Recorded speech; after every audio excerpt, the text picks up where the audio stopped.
Hello दोस्तों, आप सबका स्वागत है एंजल बेबी चैनल में। जैसा कि हम सबको इंतज़ार था स्नैपी गर्ल सपना चौधरी के वीडियो का, जब से सपना चौधरी ने अपने चैनल पर अपने सास ससुर और अपने पहले पति सूरज चौधरी की असलियत बताते हुए वीडियो शेयर करी, तब से सभी लोगों को ये चिंता सता रही थी कि अब सपना का क्या होगा, सपना के बच्चों का क्या होगा, क्या वो उस घर में सेफ़ हैं, क्या उन्हें कोई दिक्कत परेशानी और नहीं होगी, क्या उनकी जान को खतरा नहीं होगा। अब स्नैपी गर्ल सपना चौधरी ने अपने चैनल पर वीडियो करके शेयर किया है और बताया है कि वो बिल्कुल ठीक हैं, लेकिन अब वो अपने ससुराल से निकल चुकी हैं, सब कुछ छोड़कर, अपने पति के घर को छोड़कर, अपने अधिकार को छोड़कर, सब कुछ छोड़कर अब वो अपने मायके आ गई हैं। जी हाँ, स्नैपी गर्ल सपना चौधरी अपने बच्चों को लेकर अपने मायके आ गई हैं, सब कुछ छोड़कर। उन्होंने वीडियो रिकॉर्डिंग भी सुनाई है, ऑडियो जिसमें उन्होंने अपने सास ससुर से बातचीत हुई है, वो चीज़ें भी उन्होंने पेश की हैं कि किस तरीके से उनके मन अभी भी उनके विरोध में हैं। उन्होंने एक बार भी सपना से ये नहीं कहा कि आप रुक जाओ बेटा, नहीं, बल्कि उन्होंने कहा कि जो तुमने अपनी कमाई से ख़रीदा है तुम सिर्फ वही लेके जा सकती हो, इवन जो हमने दिया है, हमारे बेटों ने दिया है, उसमें भी तुम्हारा कोई अधिकार नहीं है। सपना ने भी इसी चीज़ को एग्री किया, कोई बात नहीं, जो मैंने कमाया है, जो मैंने ख़रीदा है, मैं सिर्फ उस हक को लेकर जाना चाहती हूँ, बाकी मुझे आपका कुछ नहीं चाहिए। इवन जो राजवीर जी ने उनके लिए कमाया था, उनके लिए रखा था, वो भी वो नहीं मांग रही हैं, क्योंकि सपना का कहना है कि ऐसे सास ससुर, ऐसे माँ बाप जो अपने बच्चों के बारे में भी नहीं सोच सकते, अपने नाती पोतों के बारे में भी नहीं सोच सकते, फिर मैं उनसे क्या लूँ और मैं क्या करूँगी उसका, क्योंकि ना सूरज चौधरी है ना राजवीर चौधरी हैं। ऐसे में माँ बाप को चाहिए था कि कम से कम उनके जो बच्चे हैं उनको तो अपने सामने रखते, लेकिन उनके मुंह से एक बार भी ये चीज़ नहीं निकली कि बेटा आप रुक जाओ, हम क्या करेंगे जी के, अब हमारे पास क्या है।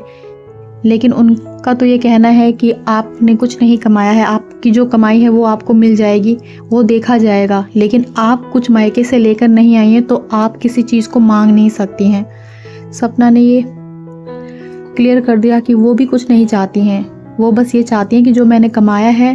वो मुझे मिल जाए, जो मैंने लगाया है, खर्चा किया है, वो मेरा वापस मिल जाए, और मैं अपनी बच्चियों को लेकर बहुत खुश रहूँगी,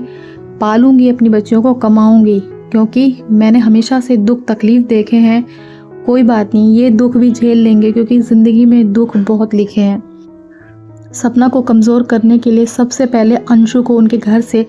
दूर भेजा गया, क्योंकि अंशु ही एक ऐसा सपोर्टर थी सपना के लिए, जो हर एक परेशानी में, हर एक सिचुएशन में सपना के साथ खड़ी होती थी, हर एक तकलीफ़ में सपना के साथ खड़ी होती थी, और हर एक तकलीफ़ में सपना को अपनी शरारतों से, अपनी चुलबुलाहट से वो फिर से सपना को जीने के लिए उत्साहित करती थी। सपना के चेहरे पे एक रौनक, एक खुशी अंशु की वजह से ही आती थी, लेकिन उन्होंने सबसे पहले अंशु को घर से निकाल दिया ताकि सपना अपने आप में कमज़ोर हो जाए।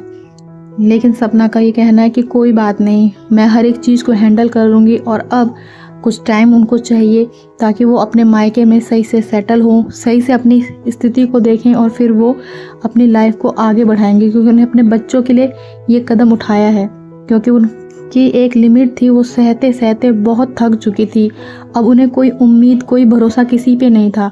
और ना ही उनकी अब ये उम्मीद है कि वहाँ रहते हुए उनकी जान को भी खतरा ना हो, क्योंकि जब उनके सास ससुर नहीं चाहते हैं, हर एक बात पे उनसे अलगाव रख रहे हैं, हर एक बात पे उनसे लड़ाई झगड़ा कर रहे हैं, तो ऐसे में उनका वहाँ रहना बहुत ही ज़्यादा मुश्किल हो गया था। सपना का कहना है कोई बात नहीं, अगर इतनी सारी बातों के बावजूद भी वो एक बार प्यार से बोलते कि बेटा आप मत जाओ, हम कैसे रहेंगे, तो भी मैं रुक जाती, लेकिन उनके सास ससुर ने, किसी ने इस बात को नहीं कहा, इसलिए सपना ने भी उस घर को छोड़ने का फ़ैसला लिया है। और हम मानते हैं कि जहाँ पे इंसान 2 पल खुशी से ना रह सके, जहाँ इंसान हंस बोल ना सके, दुख तकलीफ़ को बांट ना सके, ऐसे में इंसान का वहाँ एक साथ रहने का क्या फ़ायदा है।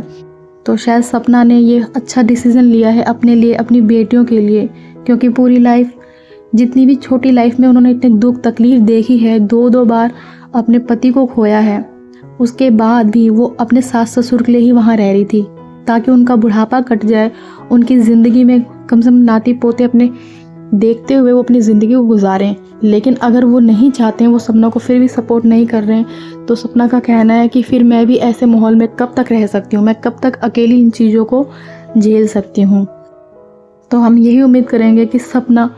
ने जो भी डिसीजन लिया है वो बिल्कुल सही है और वो बिल्कुल स्ट्रॉन्ग बन के खड़ी रहे अपने फैसलों पर और अपने बच्चियों के लिए, क्योंकि अपने बच्चों के लिए उन्हें खुद ही करना है, कोई किसी के लिए नहीं करता है। अब अगर वो अपने कदम को बढ़ा चुकी हैं तो हम सब चाहेंगे कि हर एक